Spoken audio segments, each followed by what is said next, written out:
ओम सर्वे भवन्तु सुखिनः, सर्वे सन्तु निरामयाः, सर्वे भद्राणि पश्यन्तु, माँ कश्चित् दुःखभाग् भवेत्। ओम शांति शांति शांति। भगवान श्री रामकृष्ण देव, भगवती माँ शारदा जी और स्वामी जी को मैं प्रणाम अर्पित करता हूँ। मेरे गुरुदेव पूजनीय स्वामी भूतेशानंद जी महाराज के हमारा प्रणाम और आप सबके हमारा प्रणाम। आज एक कहानी हम लोग सुनेंगे, अच्छी चर्चा करेंगे कहानी, और कहानी का बहुत बड़ा इफ़ेक्ट हम अपने जीवन पर भी है। हमारे व्यक्ति के जीवन की कहानी है एक दरअसल। कहानी ऐसा तो बहुत पुरानी बात है, प्राचीन काल की बात है। एक राजा एक थे राज्य में, बहुत अच्छा राजा थे। ऐसे बहुत सारे आपको मिलेंगे इतिहास में कि राजा लोग बहुत प्रजापालक होते थे, कहीं कोई गलती नहीं है। राम राज्य, हम राम राज्य को सुनते हैं जरूर है, लेकिन उस राम राज्य का जो रेपिटेशन, रियल जो एग्जीक्यूशन, ऐसा अनेक केसेस में हुए हैं। और बड़े बड़े हम कहानियाँ उसमें सुने, अशोक के समय की बात सुने हैं, विक्रमादित्य की सुने हैं, चंद्रगुप्त मौर्य की बात सुने हैं। ऐसे अनेक राजा हो गए हैं। ये एक राजा थे, राजा का नाम को पता नहीं है क्योंकि इट्स जस्ट ए स्टोरी। राजा बहुत अच्छे थे। उनका एक ये था, सभी खुश, चारों तरफ ऐश्वर्य की कमी नहीं है। Everybody was happy in the state, सब कुछ, एवरीथिंग वॉज गोइंग ऑल। उनका क्या था, कोई भी कोई गलती किया, पाप कर्म किया, कुछ गर्हित कार्य किया, उसको राजा कभी बख्शते नहीं थे। क्या उसका दंड होता था? कम से कम राज्य से निष्कासित कर देना होता था, राज्य से बाहर कर देते उनको। पर लॉन्ग टाइम डिपेंड्स अपना, उसके निर्भर करता था केस कैसा है, कितना गंभीर मामला वो थी, उसके ऊपर करके उनका अलग अलग टाइप का पनिशमेंट जरूर होता था, छोड़ते नहीं थे किसको भी, ताकि एक फियर साइकोसिस दूसरे के मन में हो कि गलती करने पर हमको बख्शा नहीं जाएगा। आजकल क्या देखते हैं हम लोग, जितना इच्छा गलती करो, कुछ भी करो, पैसा खिलाओ, शेष खत्म, केस भी खत्म हो जाता है। आजकल कुछ अलग हो रहा है, टेररिस्ट को थोड़ा सा काफ़ी कुछ सप्रेशन हो रहा है। एनीवे, हम come back to the story. ये राजा के एक वो था, और सच उसके कारण सारे राष्ट्र में, पूरा राज्य में ऐसा कि एक वातावरण ऐसा था कि बिल्कुल कोई जैसे गलती न करे, क्योंकि ऐसे नहीं तो पनिशमेंट मिलना था उनको, सीवियर पनिशमेंट भी होता था, और ज़्यादा गंभीर केस में ज़्यादा उनको दंड विधान होता था। एक दिन दुर्भाग्य से राजा ने वही गलती कर, राजा ने भी एक गलती की है। राजा चाहते तो छुपा भी सकते थे, लेकिन उनका कॉन्शसनेस, उनका जो था विवेक, बाधा दिया कि तुम खुद जो दूसरे के ऊपर विचार करते हो, दूसरे को दंड विधान करते हो, तो ये तुमको भी दंड विधान खुद के ऊपर करना पड़ेगा। दिस इज मॉरलिटी, ये नैतिकता होती है। छुपाना नहीं, अपनी गलती को भी नहीं छुपाना। तो राजा ने ये बात को सबको कहा, छुपाए नहीं। मंत्रिमंडल बुलाए उन्होंने, पूरा मिनिस्टर्स को, राज्यसभा बैठाए। राजा ने कबूल कर दिया, मैंने ये गलती की है। तो लोगों ने बोला कि महाराज, छोटे मोटे बातें छोड़ दीजिए, आप तो हमारे महाराज हैं। पर नहीं, राजा बोलते नहीं, ये नहीं हो सकता, क्योंकि मैं खुद जब ये दंड विधान दूसरों को करता हूँ और ये गलती मैंने की है, ये गलती मेरे द्वारा किया गया है, तो मुझे भी दंड विधान होना चाहिए। तो क्या दंड विधान? तो मुझे भी यहाँ से, राज्य से बाहर जाना पड़ेगा। बहुत लोगों ने मनाया, लेकिन राजा नहीं माना। तो ठीक है, मंत्री उनका बहुत चतुर था, बहुत क्लेवर। मंत्री बोला ठीक है महाराज।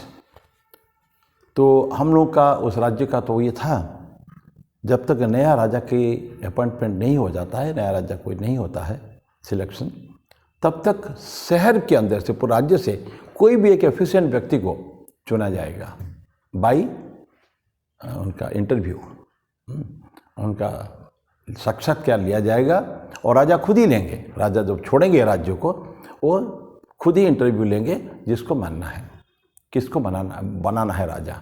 जब तक ये राजा बाहर रहेंगे, देश निष्कासित होंगे, तब जितने दिन के लिए उतने दिन के लिए एक राजा की तो आवश्यकता है राजकार्य चलाने के लिए। तो खोजा जाएगा। अभी मंत्री ने सारी व्यवस्था कर दी, करके बोला देखे महाराज, तो ये पर्टिकुलर डेट तय कर दिया, इस दिन को आप लेंगे साक्षात्कार। लोग आएंगे, जो लोग आएंगे किसको बनाना है ये आपके ऊपर डिपेंड करेगा। लेकिन मंत्री ने सारी व्यवस्था ऐसे की है, एक दिन पहले 2 दिन पहले उन्होंने क्या किया, राज्य के सबको बाहर कर दिया। नॉट वुमेन फॉक, मैंने जो लोग राजा के लिए, महिलाएं तो कहीं नहीं आएगी, पुरुष आएंगे, तो जो लोग आने वाले थे इंटरव्यू में उनको सब बोले कि आप तो सब बाहर चले जाओगे, यहाँ नहीं रहोगे।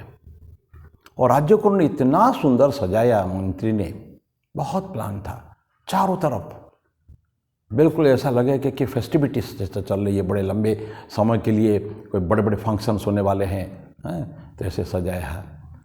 और क्या नहीं है उसमें, सारे चीज़, तरह तरह के संगीत, डांस है, खाने पीने की जितना इच्छा उतना है। कहीं जाके मिल रहा है मोती, सोना मोती कितना भी मिल रहा है, फ्री, जिसको जितना चाहे ले जाए। मैंने पैसा लुटाया बुरी तरह मंत्री ने सारे खर्च करने के लिए, और ओपन कर दिया ये करके आप आए, जो भी राज्य में कोई भी आके यहाँ आ सकते हैं, खा सकते हैं, ले सकते हैं। तो लोग जो बाहर थे, और अनाउंस किया, एग्जैक्ट बारंबार अनाउंसमेंट हुआ, 10 बजे राजा आके यहाँ बैठेंगे, और जो पहले आके राजा से मिलेगा उस व्यक्ति को बनाया जाएगा, राजा उसका इंटरव्यू लेंगे। ज़्यादा अगर आएंगे तो इंटरव्यू के बाद होगा ये, पर एक पर्टिकुलर टाइम तक होना है, उसके बाद राजा उठ जाएंगे। तो लोगों ने आए, जब आए बाहर से, जो चले गए थे बाहर, आके देखते हैं कि गजब का बिल्कुल डेकोरेशन, जहाँ देखते उनका इतना प्रलोभन था कि कोई अपने आप को संभाल नहीं पा रहा था। सब ये सोचते थे ठीक है, थोड़ा एंजॉय कर लें, थोड़ा खा पी लें, बढ़िया, इतना खाने को मिलता है, तरह तरह की खाना, विभिन्न प्रकार के। जहाँ हम देखते हैं ना आजकल पार्टी, शादी की पार्टी में जाएंगे ना, कोई बड़े बड़े पार्टी में 100-150 आइटम होता है, अब थोड़ा भी लोगे तो आप खा नहीं पाएंगे, फेंका जाता है वो, इसी तरह का था। उसके ऊपर विशेष करके जो सोना चांदी, साड़ी, ये कपड़े, सभी सारे जो चाहिए आपको मिलेगा। आप कल्पना करिए, everything is available there in various markets, various places. आप जाएंगे तो रास्ता पेरो, सब भी दोनों तरफ से ऐसा है। तो इसलिए क्या चाहिए, कंसंट्रेशन। और सभी को क्रॉस करके राजा को ओपन जगह में बैठा रहेगा, राजसभा में भी नहीं, ओपन जगह में पंडाल लगा हुआ वहाँ, और आप जाकर राजा को मिलना है, दैट्स ऑल। एग्जैक्टली टाइम पर राजा के बैठ गए, लेकिन लोग कोई जा नहीं रहे, सब लोग मस्त हैं, मज़े में हैं। सब यही सोचते हैं कि मैं चला जाऊंगा, थोड़ा एंजॉय कर लूँ, कितना दूर है ये, तो छोटा सा डिस्टेंस से चला जाऊंगा। लेकिन किसी को भी ये नहीं हो रहा था कि छोड़कर, ये प्रलोभन को छोड़कर जाएं। समय हो गया, राजा थोड़ी देर बैठे, समय समाप्त हुआ तो राजा उठ के चले गए, कोई व्यक्ति नहीं आया वहाँ, कोई आ ही नहीं पाया, कोई भी, सारे प्रलोभन को छोड़ के। तो अभी क्या करना था, मंत्री ने बोला कि महाराज समय समाप्त, अभी आपको चले जाइए अपने पैलेस में।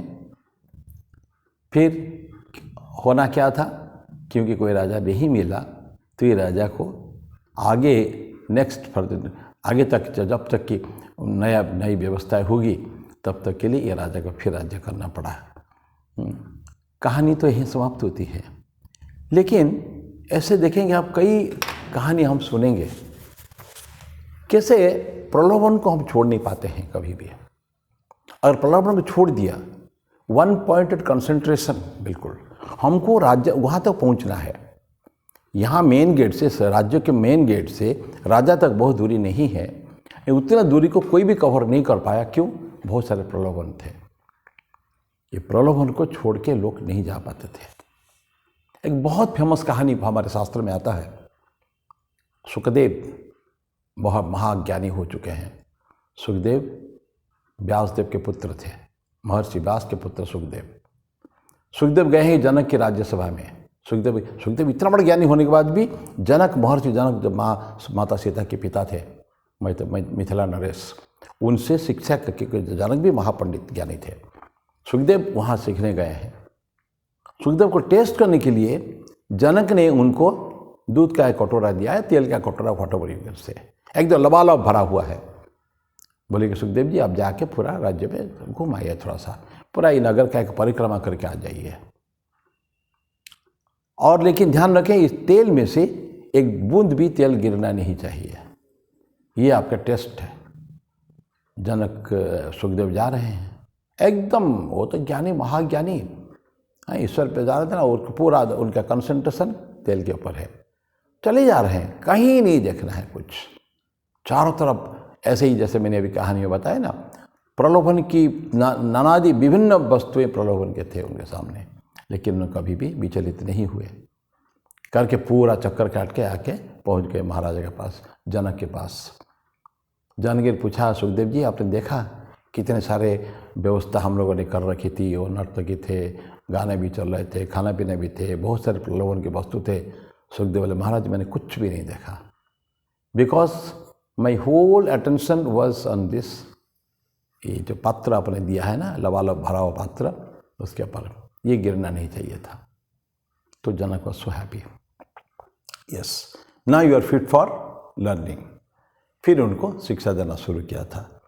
तो इस तरह की कहानियाँ हमारे शास्त्र में भी है, और हम जीवन में अपने, ये हमारे दैनंदिन जीवन में देखिए, अपने जीवन में हमको मनुष्य बनाए, कोई स्टूडेंट कहीं भी किसी भी वोकेशन में हो, एक छात्र, एक विद्यार्थी हो, एक गृहस्थ हो, एक बिजनेसमैन हो, एक गवर्नमेंट एम्प्लॉई हो, कोई भी है, उसको अपने जो कार्य को पूर्ण मनोयोग के साथ करना पड़ेगा। फुल कंसंट्रेशन, मन का पूरा नियंत्रण 100% होना चाहिए। थोड़ा सा भी डिफ्लेक्शन उससे नहीं होगा, फिर कहीं ना कहीं गड़बड़ हो जाएगा। तो हम लोग ठीक ऐसे करें जैसे राजा को कोई मिला नहीं, क्योंकि कोई पहुंच नहीं पाया वहाँ तक इतना शॉर्ट डिस्टेंस कवर करके भी, हैं, इसलिए कि वो प्रलोभन के वशवर्ती हो गए थे। तो हम लोग अपने जीवन में इस तरह के प्रलोभन में न पड़े, क्योंकि गोल लक्ष्य कुछ और महान है। ध्यान रखें, ये जो छोटी छोटी जो आते हैं ना, प्रलोभन आते हैं, जब प्रलोभन को क्रॉस करके चले जाएंगे, उनके तरफ न देख के बिल्कुल, तो हम अपने लक्ष्य को पहुंच पाएंगे, डाइवर्सन्स नहीं होगा। जिसका लक्ष्य, जिसका महान होता है, वो कभी भी ये छोटे छोटे चीज़ों से भटकता नहीं, कभी भी सिद्धि प्राप्त होता है। उसमें आध्यात्मिक जगत में भी साधना होती है, सिद्धि को भी लोगों ने केयर नहीं किया, हमको सिद्धि नहीं चाहिए, क्योंकि रास्ते में होता है ये सब चीज़ें, लेकिन हमको चाहिए अंतिम लक्ष्य जहाँ पहुँचना पड़ेगा। और रामकृष्ण देव के हिसाब से ईश्वर दर्शन ही हम लोगों का लक्ष्य है, तो वही हम लोग करें। हम लोग भी जीवन में ऐसे ही एक कंसंट्रेशन कोई भी काम को करने के लिए चाहिए, वो करें, तो हमारा जीवन धन्य हो जाएगा, और नेचुरली राष्ट्र का कल्याण तो होगा ही। तो मैं अभी मेरी वाणी को ही विराम दूंगा, फिर अगले बुधवार को मिलेंगे। तब तक के लिए ओम शांति शांति शांति। हरि ओम तत्सत। श्री राम कृष्णार्पणमस्तु।